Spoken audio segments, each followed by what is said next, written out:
dibahas Ya, atau ditanya atau gimana? ada Ustaz. Boleh nanya nih Ustaz ya? Silakan. Kalau memang nggak mau ditanya, Anda yang nanya silakan. Ya, Ustaz. Oke Ustaz. Seperti kita tahu Ustaz, bahwa pernyataan orang Islam bahwa Al-Quran ini adalah murni datangnya dari Allah, dari Tuhan. Benar Ustaz ya? Ya, Oke. Dan tidak ada keraguan terhadap kitab ini, ya kan? Tidak ada keraguan bahwa ini memang berasal dari Allah, langsung murni, kan begitu nih. ya, Tapi mari kita ke bawah dulu Ustaz, bahwa setiap pernyataan sesuai dengan filsafat, setiap pernyataan diragukan dulu sebelum dibuktikan kebenarannya atau sebelum teruji pernyataan itu. Setuju Ustaz kan? filsafat bab apa? Ini yang pernah aku dengar waktu apalah. Setiap pernyataan diragukan Enggak, dulu setelah terbukti. saya belajar filsafat itu 3 tahun. Ini filsafat bab Ya, apa yang akan Anda buka? filsafat apalah, filsafat ilmu lah itu yang pernah Yang aku ya ikuti. filsafat itu ilmu. Maksudnya Anda Ya, mau mengkritik Al-Quran itu pakai filsafat bab apa? sebentar. Oke lah, filsafat bab maksudnya filsafat bab apa ini maksudnya Ustaz? Loh, filsafat itu kan sebuah Mm-mm. ilmu. Saya belajar Ya, filsafat itu 3 tahun. Jadi Anda oke. mau membahas Al-Quran ini dari sisi bab apa? Enggak, aku enggak bahas Al-Quran dari sisi apa, bahwa pernyataan, setiap pernyataan diragukan dulu, baru setelah dibuktikan kebenarannya baru kita percaya. Iya, itu filsafat bab apa maksudnya? Filsafat ilmu lah, filsafat kehidupan. Enggak, enggak gitu, Bang. Maaf, maaf ya, Mm-mm. maaf ya. Jadi saya itu belajar filsafat itu sampai selesai. Jadi begini, Mm-mm. di filsafat itu ada istilahnya sur, ada istilahnya muqaddimah, ada istilahnya. Nah, Jadi itu kan banyak filsafat di istilah Muslim, itu. ini kan filsafat kontemporer. Iya, itu kontemporer, itu dipakai Barat, tapi ini saya menggunakan istilah bahasa Arabnya. Kalau mau menggunakan Hmm, istilah bahasa Inggrisnya atau bahasa Indonesianya ya bisa. Maksudnya itu di oke. dalam filsafat itu ada Mm-mm. bab-bab tertentu. Ada bab itu pendahuluannya, ada bab itu isi konteksnya atau apa. Itu nanti dibagi. Nah, yang akan Ya, Anda bicarakan ini bab apanya gitu loh. saya rasa bab apanya aku rasa ini nggak perlu ke situ lah dulu kita. Tentang sebuah meragukan dulu kita ini, kita sepakat dulu bahwa kita pembuktikan dulu. Nggak, bukan ke filsafat. Nah, gini Ustaz, aku mau ambil gini. Di surat Al-Baqarah ayat 249, boleh buka Ustaz ya. Ya, Al-Baqarah lanjut. 249. Nanti sebentar dulu. Itu sebentar Ustaz biar kuning bacanya. Hmm.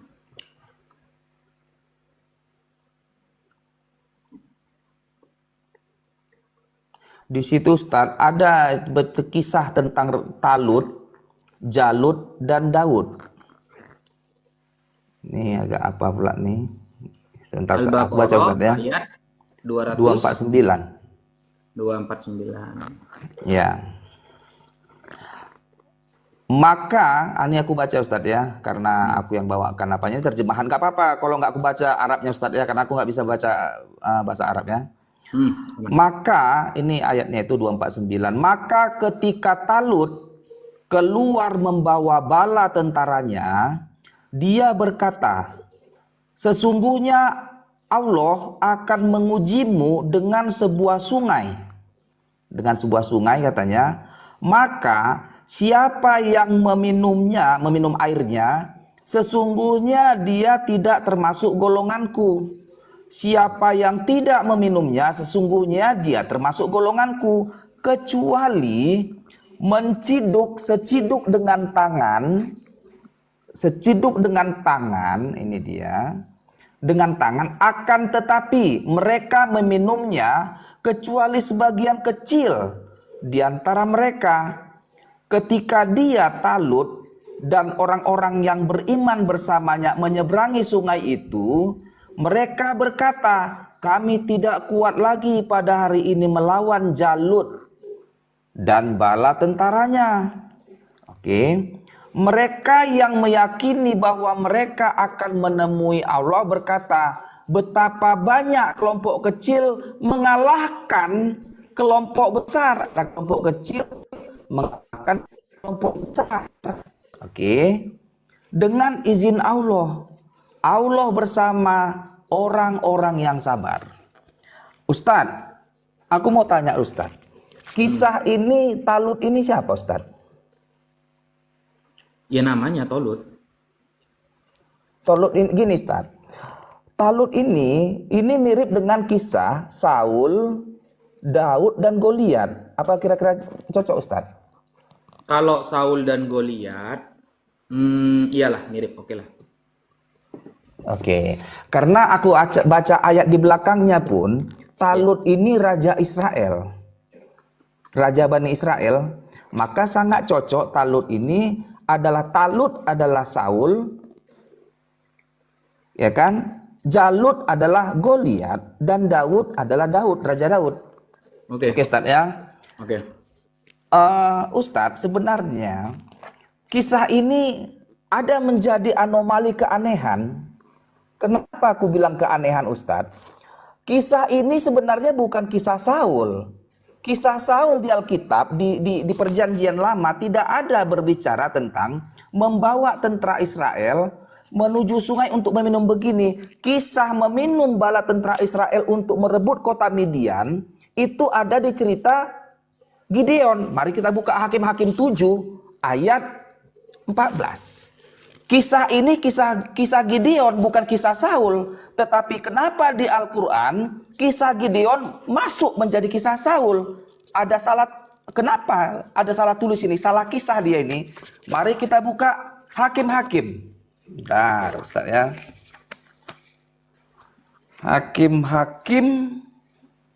Hakim-Hakim 7, cerita menciduk air itu Gideon itu dengan orang Israel untuk merebut Midian, bukan cerita Saul. Tetapi di Al-Quran masuk ke dalam cerita Talut, Saul. Salah duduk cerita itu, narasi itu. Sini ku baca ayat apa? Hakim-Hakim 7 ayat 5. Inilah kisahnya. Lalu Gideon menyuruh rakyat itu turun ke air. Ini dia. Dan berfirmanlah Tuhan kepadanya, setiap orang yang menjilat air dengan lidahnya seperti anjing menjilat, kau pisahkan.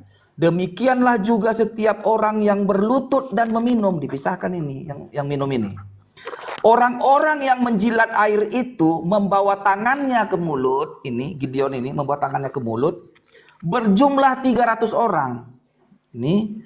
Tetapi rakyat lainnya semuanya berlutut minum air. Ada yang berlutut macam begini menjilat sama anjing. Ada juga yang begini menciduk. Kisah Gideon. Oke. Lalu berfirmanlah Tuhan kepada Gideon ini, dengan 300 orang yang menjilat air itu, aku akan menyelamatkan kamu dan menyerahkan orang-orang Midian ke dalam tanganmu. Dengan 300 orang yang begini minum pakai tangannya, diambil air, diciduknya. Dengan begitulah siapa yang minum pakai begini, pilihlah dia ada 300 orang. Dengan 300 orang itulah kau akan mengalahkan suku Midian itu. Tetapi ini kisah Gideon. Kenapa di Al-Quran kisah ini masuk dalam kisah Saul, Raja Talut? Silakan jelaskan Ustaz. Oke, kita cek tempat dulu ya. Tempat tentang Gideon itu di mana lokasinya? Tempatnya Lokasinya di mana itu?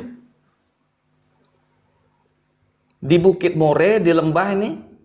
Di sebelah utara dekat Bukit More ada perkemahan. Ini perang antara orang Israel dengan Midian. Nama daerahnya itu di daerah apa itu? Itu apa di daerah Yerusalem kah, atau di daerah Mekah kah, atau di daerah mana? Nama daerahnya dulu. Sebentar, inilah ya. Yerubbaal, yakni Gideon, bangun pagi-pagi dengan seluruh rakyatnya bersama-sama. Mereka berkemah dekat mata air Harod. Nah, ini. Iya, di mana itu? Di mana? Di daerah mana? Kalau sekarang itu mana gitu loh.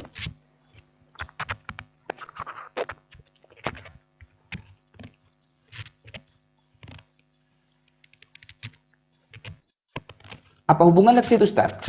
Loh enggak, nanti Kita akan sekarang tahu bicara kisah kejadian itu, kita tentukan tempat dulu, karena kalau nanti hanya kejadiannya sama tentang air tapi tempatnya beda, bisa jadi Ada dua kejadian yang sama tentang air tapi berbeda tempat. Kalau di Al-Quran, di dalam keterangan para ulama jelas dengan tempatnya ada. Coba, yang hakim-hakim, yang kata Anda hakim-hakim itu tempatnya di mana?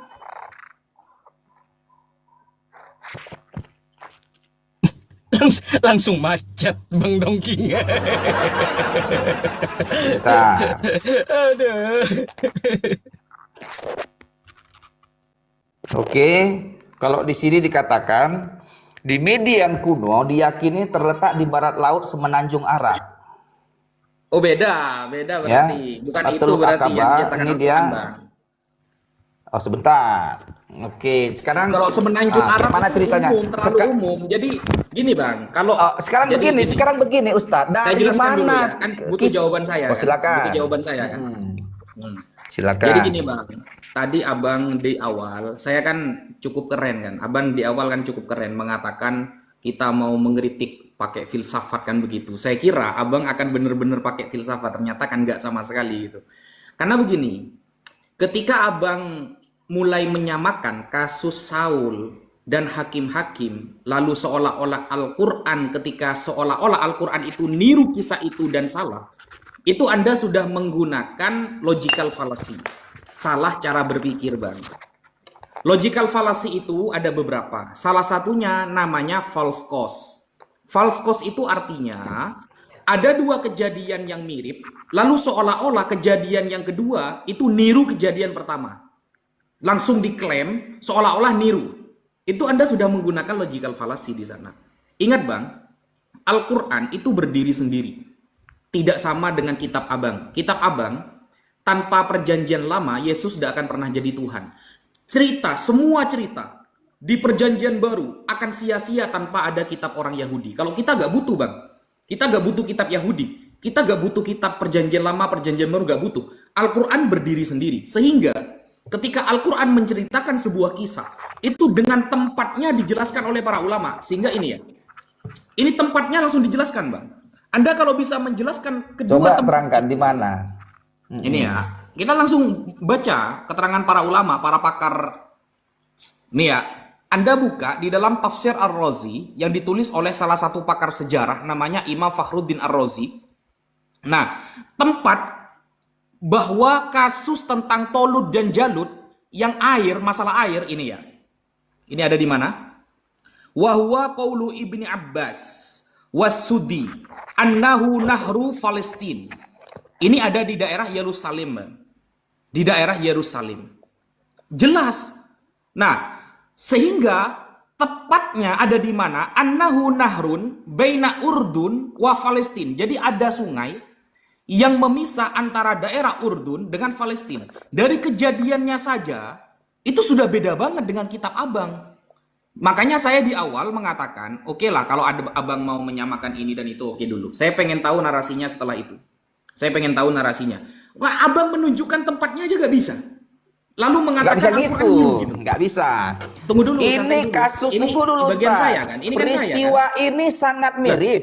Ini kan saya kan. Ada bagian saya jawab gini, kan. Jangan kepanasan Bang, santai-santai. Ini bagian saya. Gini Tadi dia. Abang ngomong saya nggak motong sama sekali. Abang ngomong saya nggak motong sama potensi, sekali. maka aku bilang Gimana ini Ustaz? Apakah Ini mulai gak mulai gak ilmiah ini. Iya Bang, gantian lah. Tadi kan Gantian, kita dengarkan silakan, Abang dong. silakan. Abang nanti kita dengarkan lagi jawaban Anda gitu. Biar Iya, teratur. jadi kalau memang Anda merasa benar, santai saja. Makanya saya ketika mengatakan Anda menyamakan ini dengan Saul, menyamakan ini dengan hakim-hakim tapi salah kutip, saya kan diem kan. Saya nggak kepanasan gitu loh, saya diem saja. Kenapa? Karena kitab suci saya nggak butuh perjanjian lama, kitab Yahudi Bang. Kitab saya nggak butuh nebeng gitu loh. Nggak butuh nebeng ke kitab orang lain, kitab saya. terangkan aja Ustaz, bagaimana Begitu. bisa kemiripan Santai cerita ini bisa dulu, terjadi santai dengan dulu. hakim-hakim. Jangan kemanasan gitu loh. Biar Anda paham bahwa semua cerita yang ada di dalam Al-Quran itu datangnya dari Allah. Beda sama kitab Abang, itu dari catatan-catatan manusia. Gitu loh Bang. Kalau kita bandingkan cerita dalam Al-Quran dengan cerita dalam kitab Abang, ya jauh. Ini firman Allah, ini catatan manusia. Ya jauh Bang. Jauh begitu. Sehingga Al-Imam Fakhruddin Ar-Razi di dalam tafsir Mafatihul Ghaib menerangkan kejadian Jalut dan Tolut itu nahrun bainal Urdun wa Palestina, yaitu sungai yang memisah antara daerah Urdu dengan Yerusalem. Nah, itu kan jelas, tempatnya saja sudah dijelaskan di mana kejadiannya. Nah, abang, saya baru nanya tempat saja sudah bingung kan tadi kan, nyari-nyari semenanjung Arab Di katanya. Alkitab, Santai dulu, di Bang. Alkitab ada itu. Santai Di dulu, Alkitab santai dulu. ada, Ustaz. Ini Di Alkitab kepanasan ada. kayaknya ini. Nggak butuh tafsir, nggak butuh tafsir. Kepanasan ini. Gini Bang, karena beda. Kitab saya itu firman Allah yang isinya, inti Ya, dari tapi itu kan isinya pengakuan adalah Ustaz, itu firman hikmah yang Allah. diceritakan kepada Nabi Muhammad. Kalau kitab abang kan kitab cerita kan, cerita umat terdahulu. Nah, kan cerita kalian juga tentang cerita kalian juga Daud. itu firman. Aduh, Kan bisa saja. ini sudah mulai ini Ustaz. Ini kayaknya nggak bisa apa ya, nggak bisa gantian ngomongnya. Kepanasan ini kayaknya. Kalau ngobrol sama saya itu santai Bang, karena saya itu akademis. Abang ngomong filsafat dari awal itu aja, Anda sudah kena logical fallacy yang satu sekarang. Enggak, Yang kedua, lari-lari, Ustaz. Maka aku bilang katakan Nah, bahwa ragukan dulu. Panas dia. Jangan pribadi, terangkan dulu narasinya ini. ya santai. Ini kan waktu saya. Jangan kemana-mana. Enggak, Anda karena ngomong kan Ustaz saya lama nggak apa ya, nggak potong-potong gitu loh. Anda ngomong saya nggak potong-potong. Jadi nanti Enggak, intinya setelah dia saya terangkan, Ustaz. bicara, baru Anda ngomong setelah terserah Anda ngomong apa. Tapi tunggu dulu gitu loh, gantian karena saya nunjukin data. Saya nunjukin data. Sebelum membahas Silakan. kejadian, kita tentukan tempatnya dulu. Tempatnya sama tidak? Kalau nggak sama ya sudah nggak sama berarti. Loh, kan mirip. Nah, itulah logical fallacy. Katanya mau bahas filsafat. Gimana sih? Tadi sok-sokan mau bahas filsafat. Kita akan membahas filsafat harus diragukan dulu. Kok bisa bahas filsafat itu langsung ngomong pertama kena logical fallacy? Logical fallacy itu yang terkenal bahkan apa namanya tadi itu? Association atau false cause. False cause itu menyamakan dua perkara yang dikira yang terakhir niru yang pertama. Itu logical fallacy namanya.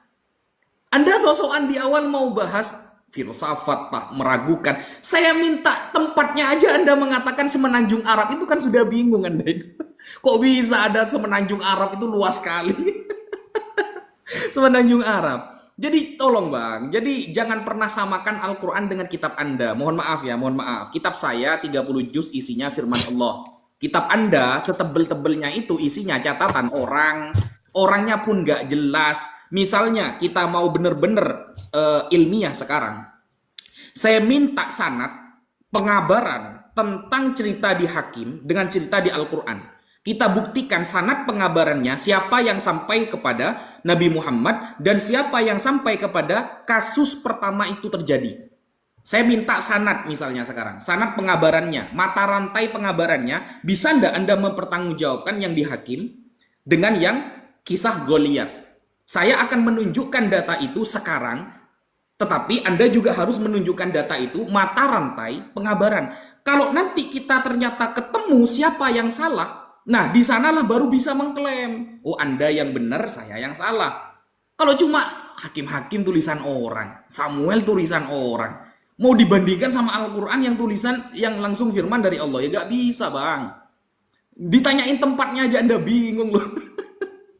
Begitu, coba dijawab.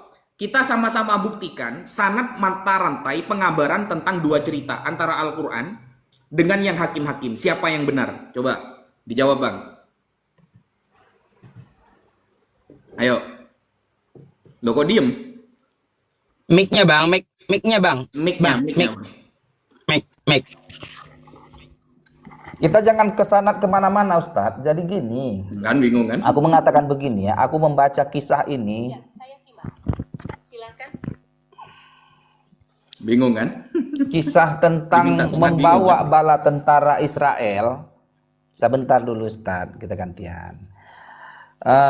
Kisah tentang bagaimana rakyat atau tentara Israel itu dibawa oleh pemimpinnya yang meminum air itu menciduk begini itu kan menjadi fokus cerita yang ada kesamaannya. Itu ada kisah Gideon. Nah, tetapi setelah masuk ke Al-Quran itu menjadi masuk ke cerita Raja Saul. Di dalam kisah-kisah ini nggak pernah itu terjadi, ya. Jadi ayat-ayat sebelumnya pun ada juga di Al-Quran berbicara tentang tabut perjanjian, tabut. Yang mana tabut ini kan ada di Alkitabnya ini. Artinya tabut ini pun tidak lengkap ceritanya di Al-Quran. Tabut perjanjian itu isinya apa aja pun nggak jelas, ya kan?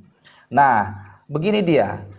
Hal-hal seperti ini bisa menjadi dasar bahwa ada sebuah cerita yang nggak sinkron antara di perjanjian lama dengan Al-Quran. Ada dua cerita jadi yang nggak sinkron, Ustadz. Yang pertama cerita tentang Talut yang mencomot cerita Gideon ke Talut, salah duduk kisah itu. Seharusnya di kisah Gideon masuk ke kisah Talut, Saul, bukan ke ada itu. Yang kedua, cerita yang juga diduga salah adalah cerita ibunya Yesus, Miriam. Miriam ini salah juga ini. Miriam ini saudara, dikatakan di Al-Quran, Miriam ini saudara Harun. Harun ini bapaknya Imran. Jadi tiga tokoh, Miriam, Harun, dan Imran adalah benar ini di Alkitab Perjanjian Lama. Miriam ini saudara Musa. Harun pun saudara Musa. Imran itu bapak mereka. Tetapi salahnya adalah Miriam menjadi ibu Yesus yang gak ada hubungan, gak nyambung. Ibu Yesus seharusnya Maria, tetapi si penulis Al-Quran memasukkan ini jadi Miriam. Dan menempelkan Harun dengan Miriam yang 1500 tahun jaraknya. Ada dua kisah yang gak sinkron. Kisah Talut dengan Gideon yang salah duduk, dan juga kisah Miriam yang salah duduk dengan saudaranya adalah Harun. Jadi ini diduga, ini kok bisa gak sinkron antara kisah Gideon masuk ke dalam kisah Saul, dan Miriam yang Maria, saudara Maria adalah Harun, nggak sinkron juga. Silakan Ustaz. Ini yang menjadi pertanyaan besar. Ini Silakan. nambah pertanyaan ini ceritanya, Ustadz. Nambah pertanyaan. Bukan. Yang satu belum selesai ya, yang Saul belum selesai, lalu melebar ke Miriam saudara Imron. Benar, begini dia. Jadi begini. Kasus ini, Sudah, dua santai kasus. dulu. Oke, silakan. Ini bagian saya sudah. Oke, Bagian silakan. saya, ya. Jadi itulah teman-teman ya. Tadi di awal Mas Immanuel mau pakai mau pakai filsafat katanya, keren kali kata saya. Filsafat dari mana? Dari Hong Kong. Gini Bang, saya kan sudah bilang Bang, jangan samakan Al-Quran dengan kitab Abang. Al-Quran itu 30 juz, isinya itu murni 100% firman Allah. Abang tadi sempat mengatakan begini, ada kata-kata begini, Al-Quran ternyata mencontek cerita tentang Saul itu salah. Padahal ini kejadiannya bukan di Saul, tapi ditulis di dalam Hakim-Hakim. Nah, kata-kata mencontek itu buktikan seharusnya Bang. Anda harus punya bukti itu loh. Ini kalau dalam diskusi resmi, Anda bisa kena pasal itu.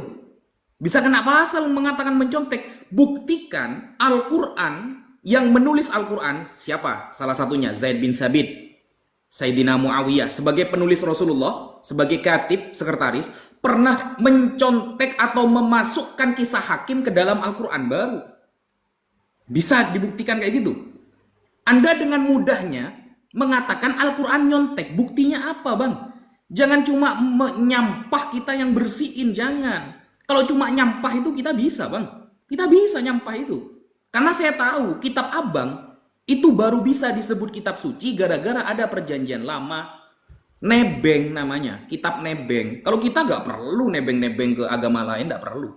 Al-Quran. Spanyol, Iya.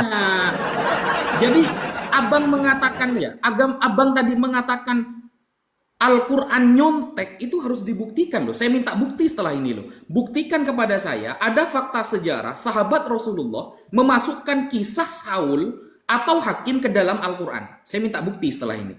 Begitu. Yang kedua Bang, di dalam Al-Quran dijelaskan, di zaman terjadinya peperangan antara Jalut dengan Tolut, itu ada seorang nabi yang hidup saat peperangan itu, namanya Samuel. Nabi Samuel ketika itu. Nah, sudah jelas. Yang kedua di sini, Bang. Jalut itu yang memiliki tentara karena dia raja. Ada yang berpendapat di dalam kitab Mafatihul Ghaib dia juga seorang nabi. Apakah Saul itu seorang nabi di dalam kitab Abang? Kalau bukan ya sudah beda berarti. Nggak sama ini. Jadi kalau Anda mengatakan nyontek Bang, mohon maaf, kitab kita berdiri sendiri. Kalau saya mengatakan perjanjian baru, nggak akan pernah Yesus jadi Tuhan tanpa ditempel kitab orang Yahudi, buktinya ada sampai sekarang Anda pakai itu. Anda pakai itu sampai sekarang. Kristen tidak akan pernah ada tanpa Yahudi karena nebeng sampai hari kiamat nebeng gitu loh. Agamanya nebeng, keselamatannya pun nebeng, nggak punya keselamatan sendiri gitu loh. Kalau Islam beda. Islam keselamatannya ada sendiri, Tuhannya ada sendiri, nabinya ada sendiri gitu loh. Jalut yang memiliki kerajaan, yang punya otoritas saat itu, punya anak buah, ada yang mengatakan dia ada seorang nabi dan saat itu nabi yang hidup sezaman dengan kejadian perang itu adalah Nabi Samuel. Ada nggak keterangan seperti ini di kitab Abang? Kalau nggak ada ya nggak sama berarti. Nggak sama berarti. Nggak sama ini. Gitu loh. Lalu saya minta bukti ya. Saya minta bukti teman-teman. Ini ada 18.500 orang. Kita buktikan orang Kristen yang di awal sok-sokan mengatakan akan berbicara filsafat. Kita minta bukti. Mana bukti Al-Quran nyontek kepada kitab Anda. Buktikan dalam fakta sejarah. Ada sahabat Nabi, seorang sekretaris Rasulullah dalam mencatat wahyu, pernah memasukkan kisah itu kepada Al-Quran. Saya minta buktinya Bang, silahkan.